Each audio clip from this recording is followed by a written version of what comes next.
నమస్తే రమగారు. నమస్తే జయ. రమగారు, పెళ్ళైపోయింది, కొన్ని సంవత్సరాలు అయిపోయినాయి. ఏమనిపిస్తుంది అంటే, ఎప్పుడు లేవటం, వండుకోవటం, తినడం, పడుకోవటం, ఇంతేనా నా జీవితం అని ఒకలాంటి విసుగు అనిపిస్తుందండి. దాని నుంచి ఎలా బయటపడాలి? అది ఒక్కొక్కసారి తీవ్ర స్థాయిలోకి వెళ్ళిపోతుంది. ఇప్పుడు మనం ఉన్నాం, పొద్దున్నే రావటం, కూర్చోవటం, చేయటం, మళ్ళీ వెళ్ళటం, ఇదేనా? ఏదన్నా కొంచెం బ్రేక్ చేయాలి, ఎక్కడికైనా వెళ్ళిపోవాలి, ఎవరితో మాట్లాడకూడదు. నాకైతే ఫోన్ స్విచ్ ఆఫ్ చేసేయాలనిపిస్తుంది రమగారు. అట్లా కనీసం ఒక 2-3 రోజులన్నా అట్లా అయిపోతే బాగుండా అనిపిస్తుంది. కానీ ఆదివారం ఒక్కరోజు ఇంట్లో ఉండాలంటే ఎంత ఇబ్బంది అనిపించేస్తుందో. రెండూ ఉంటాయి కదా. జీవితం మొనాటనస్గా ఉంటుంది జయ. ప్రతి ఏజ్లోనూ ఒక్కొక్కసారి అనిపిస్తుంది. కొంచెం మిడిల్ ఏజ్కి వచ్చేసరికి, పెళ్ళయ్యి ఒక 10-12 సంవత్సరాలు అంటే వీళ్ళకి 40s ఇంకా రాకముందే భర్త, పిల్లలు, జీవితం ఏంటంటే కాంజుగల్ లైఫ్లో కొంత స్టాపేజ్, రకరకాల ఇబ్బందులు వచ్చేస్తాయి. భర్తలతోటి అంత బాగా ఉండదు, అంటే కొట్లాటలు ఉండకపోయినా కూడా బాగా కలిసి ఉంటున్నామని అనిపించదు. పిల్లల పనులు, ఇంట్లో వ్యవహారాలు, తర్వాత మనకే ఏమిటో విసుగు. ఎక్కడికైనా వెళ్ళాలంటే ఎన్ని పనులో చేస్తే కానీ ఎప్పుడు మనం పని చేస్తున్నట్టే ఉంటుంది. ఈ మొనాటనీని ఎప్పటికప్పుడు ఛేదిస్తూ ఉండాలి. మనం బ్రేక్ చేసేయాలా? బ్రేక్ చేయాలి. ఇదివరకటి పరిస్థితులు వేరు, ఇప్పటి మన జీవన విధానం చాలా మార్పు వచ్చేసింది. ఇదివరకు మనం గుంపుల్లో ఉండేవాళ్ళం, కనీసం ఒక 25-30 సంవత్సరాలు అనుకో. అసలు ఇప్పుడు లేటెస్ట్ పిల్లలకి గుంపుగా ఉండటం అంటే ఏమిటో తెలియదు. ఏదైనా ఫంక్షన్ అప్పుడు అలంకరించుకుని వెళ్ళటము అంతే. మళ్ళీ సపరేట్గా కూర్చొని వాళ్ళ ఫోన్ వాళ్ళు చూసుకోవటమే, నలుగురితో మాట్లాడే అవకాశాలు కూడా లేవు. ఏముండదు. ఇప్పుడు మనమే ఇలాగే చిన్న చిన్న సమాజాలుగా ఉంటున్నాం. దీనికి మొనాటనీని బ్రేక్ చేయాలంటే మనం ఇందులో ఈ మొనాటనీ వాళ్ళు ఏమవుతారంటే, అందరికీ వస్తాయి అంటే రావు, కానీ తప్పుదారులు పట్టేస్తారు. ఇప్పుడు ఇలాగే బోర్గా ఉంటుంది. కొత్తదనం కావాలి, ఆ కొత్త థ్రిల్ కావాలి జీవితంలో. ఈ థ్రిల్ కోసం రకరకాల వ్యవహారాలు ఎంటర్ అవుతాయి. దీంట్లో చక్కగా మంచి ఏమనాలి, ఫోకస్డ్గా అత్యద్భుతమైన విషయాలు చేసి రాసేవాళ్ళు, చదివేవాళ్ళు, పరిగెత్తేవాళ్ళు, కొత్త కొత్తవి నేర్చుకుని వాటిని చేసేవాళ్ళు, ఫ్లరిస్ట్గా అయ్యేవాళ్ళు ఉంటారు. కొత్త బిజినెస్ స్టార్ట్ చేసి ఆ వైపుకు అల్లుకుపోయి ఈ మొనాటనీ నుంచి బయటపడిపోయేవాళ్ళు. చక్కగా ఏదైనా రాయడం మొదలుపెట్టి, చిన్న చిన్న రాతలతో మొదలుపెట్టి చాలా బాగా రాస్తున్న రచయిత్రులు ఎందరో. ఈ మొనాటనీ మగవాళ్ళకు కూడా వస్తుంది, వాళ్ళని పక్కన పెడతాం, మనం ఆడవాళ్ళ గురించే మాట్లాడతాం. తర్వాత కొత్తవి నేర్చుకోవటం, ఎక్కడికైనా వెళ్తూ ఉండటం, మనం ఏదైనా చూసొచ్చాం దాని మీద కూడా రాయటం, సినిమా చూసాం దాని మీద రాయటం, అలాంటివి చేసేవాళ్ళు ఉంటారు. ఇవన్నీ చూడు మన జీవితంలో ముందుకెళ్ళటానికి. అవును, అవన్నీ మనకు ప్లస్లు అవుతాయి. ఇంకొంతమంది పరాయి మగవాళ్ళతో స్నేహాల్లోకి దిగుతారు, ఫ్రెండ్స్ మధ్య తగాదాలు పెడతారు. మొనాటనీని బ్రేక్ చేయడానికి భర్తతో కాకుండా ఇంకెవరితోటన్నా బయటికి వెళ్ళాలన్న వస్తూ ఉంటుంది. ఫ్యామిలీ విచ్ఛిన్నమైపోతుంది. ఈ మొనాటనస్గా ఉండటం వల్ల ఎప్పుడు అవే మొహాలు, అదే కాస్త కొత్తదనం ఎక్కడైనా కనపడితే అటువైపు ఆకర్షితులైపోతాం. అది చెడు కావచ్చు అప్పుడప్పుడు. ఇదొక సమస్య. ఇంకొంతమంది డిప్రెషన్కి లోనైపోతారు. ఈ మూడో కేటగిరీ, నేను ఇంతకుముందు చెప్పిన కేటగిరీలో అందరూ ఉంటారని నేను అన్ను. కొంతమంది వెళ్ళేందుకు అవకాశం ఉంది. ఫోన్లలో ఎవరితోటైనా చాట్ చేస్తూ ఉండటం, ఎవరితోటో మాట్లాడటం, అంతే. అంటే తమ టైంని వేరే చోట ఎంగేజ్ చేసుకుంటారు. ఈ బోర్డమ్ మంచి అవ్వచ్చు, చెడు అవ్వచ్చు. ఈ బోర్డమ్ని జయించడానికి. రైట్. తర్వాత డిప్రెషన్కి లోనైపోయేవాళ్ళు, అనారోగ్యాలకి లోనైపోయేవాళ్ళు. తద్వారా ఏమవుతుందంటే ఫ్యామిలీ నుంచి చెడిపోతారు. డిప్రెస్డ్గా ఉన్నా ఫ్యామిలీతో సెపరేషన్ వచ్చేస్తుంది. అవును, వీళ్ళ కష్టం ఏమిటో అవతల వాళ్ళకి అర్థం కాదు. అన్నీ ఉన్నాయి, శుభ్రంగా డబ్బులు ఉన్నాయి, సరిపడా మనకి చాలా లేపైనా ఉన్నాయి. సో ఇలా ముచ్చేలాగా పిల్లలు ఉన్నారు, అమ్మ నాన్న ఉన్నారు, భర్త బాగానే ఉంటాడు, అతనికి ఏం హ్యాబిట్స్ లేవు, బాగానే ఉంటాడు, సంసారం నడు. ఎందుకు ఈ అమ్మాయి డిప్రెషన్గా ఉంది, ఇంత డిప్రెసివ్గా ఎందుకు అయిపోతుంది అర్థం కాదు. లోన్లీనెస్, మొనాటనీ నిన్ను అలా చేస్తున్నాయనే విషయం అవతల వాళ్ళకి అర్థమే కాదు. నాకు డిప్రెషన్ అమ్మా అని చెప్పేవాళ్ళని నేను ఎంతమందిని వింటూ ఉంటానో జయ. డిప్రెస్డ్గా ఉంటుంది అంటే మనం ఏంటంటే మనకున్న ఈ పరిస్థితుల్ని బీట్ చేయటం రాదు, దాటి వెళ్ళటం రాదు, దాటితే తప్పేమో అని అనిపిస్తుంది, స్వతంత్రించలేకపోతారు. నాకు విసుగ్గా ఉంది, నేను ఏదైనా చేస్తానంటే రెండో వాళ్ళు దాన్ని సమర్థించరు, ఒప్పుకోరు. వాళ్ళతోటి కూడా ఒకవేళ మిగిలిన విషయాల్లో బాగానే ఉంటారు. ఇలా ఈమెకు వస్తున్న ఈ విసుగుని, ఈ చికాకుని వాళ్ళు అర్థం చేసుకోలేరు. డిప్రెషన్ క్రమంగా అనారోగ్యానికి దారితీస్తుంది. ఈ మొయ్యలేని బరువు అయిపోతుంది జీవితం. మోకాళ్ళ నొప్పులు వచ్చేస్తాయి తొందరగా, మెనపాజల్ ఇష్యూస్ వచ్చేస్తాయి తొందరగా. ఎంతసేపు ఇంకొంతమందికి ఖాళీగా ఉండి ఉండి భర్తల మీద అనుమానాలు వస్తూ ఉంటాయి. మనకేం పని లేదు, ఎంతసేపు వాళ్ళ మీదే దృష్టి, పిల్లల మీదే దృష్టి, ఏమే భయాలు వస్తాయి. వాళ్ళకి ఏదైనా అయిపోతున్నామో, వీళ్ళకి ఏదైనా అయిపోతున్నామో, అమ్మా నాన్న ఏదైనా అయిపోతారేమో, మరణాలు. అక్కడి నుంచి కొంతమంది టీవీ న్యూస్లు తెగ చూసేస్తుంటారు. అవునండి, న్యూస్లు చూసి భయం. ఎలా జయించాలి రమ్మగారు మరి? మొనాటనీని జయించాలంటే ముందు మిమ్మల్ని మీరు జయించాలి. నేను మొన్న చేసిన వీడియోలో నేను చెప్పలేదు అదే, నాకు కూడా అలాగే ఉంటుంది. దాని నుంచి ఎవ్వరూ తప్పించుకోలేరమ్మా. ఇది అందరికీ ఉండేది. బాగా బిజీగా ఉండి రోజస్తమానం పనిచేసి అంటే క్రియేటివ్ పనులు చేసే వాళ్ళకి కూడా మొనాటనీ వస్తుంది. నేను చెప్పట్లా, మంచి అంతే, మంచి సంపాదనలో ఉన్న వాళ్ళకి కూడా మొనాటనీ వస్తుంది. అద్భుతమైన అద్భుతమైన దాంపత్య జీవితం, మంచి సంసార జీవితం ఉన్న వాళ్ళకి వస్తుంది. మొనాటనీ రావటం ఏంటంటే మనకి సమాజం చిన్నదైపోవటం వల్ల వస్తుంది. శరీరంలో హార్మోన్స్లో ఒక చిన్న ఇంబ్యాలెన్స్ ఏర్పడినా కూడా వస్తుంది.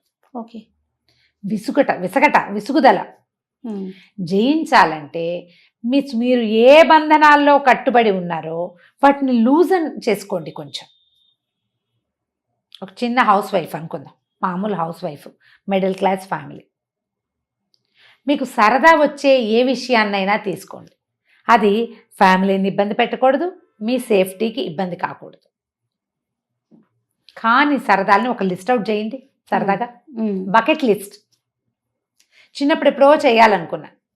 మన ఇలాంటి మాటలు చెప్తేనే లంగా ఓణీ వేసుకోవాలని ఉండేది ఆవిడికి. ఓణీలు మొదలుపెట్టిన కొద్ది రోజుల్లోనే పెళ్లి చేసేసారు. అత్తగారు ఓణీలు వేసుకొని ఇవ్వలా, చీరలు కట్టించేశారు. చిన్నప్పటి నుంచి ఎర్లీగానే శారీస్ కట్టుకున్నారు. అసలు ఆకుపచ్చ లంగా, నల్ల ఓణి అవన్నీ సరదాలు ఉండేవి ఆవిడికి. నేను చెప్పేది దానికి ఏముంది ఇప్పుడు మొహమాటం. పెద్ద పెద్ద వాళ్ళు యాంకర్లు ప్రతి చోట లంగా ఓణీలే వేసుకుంటున్నారు.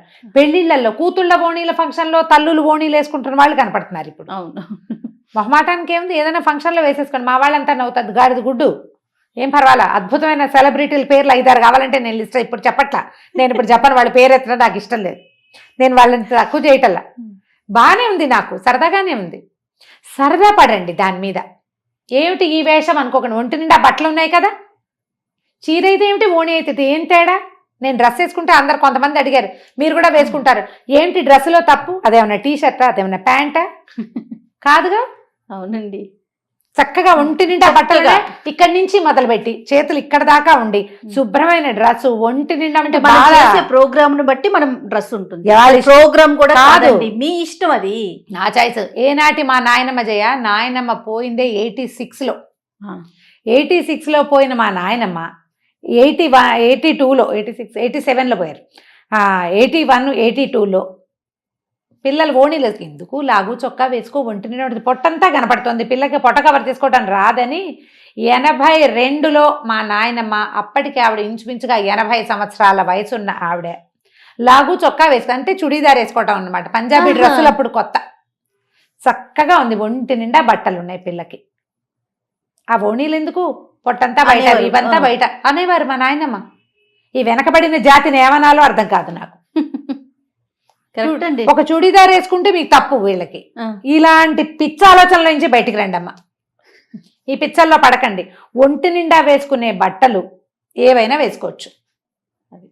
మొనాటనీని జయించండి. మీకు 50 ఏళ్ళున్నా 70 ఏళ్ళున్నా పర్వాలేదు. అసభ్యకరంగా ఉంటే పోనీ నువ్వు మాట్లాడాలి, నువ్వు ఏదైనాను.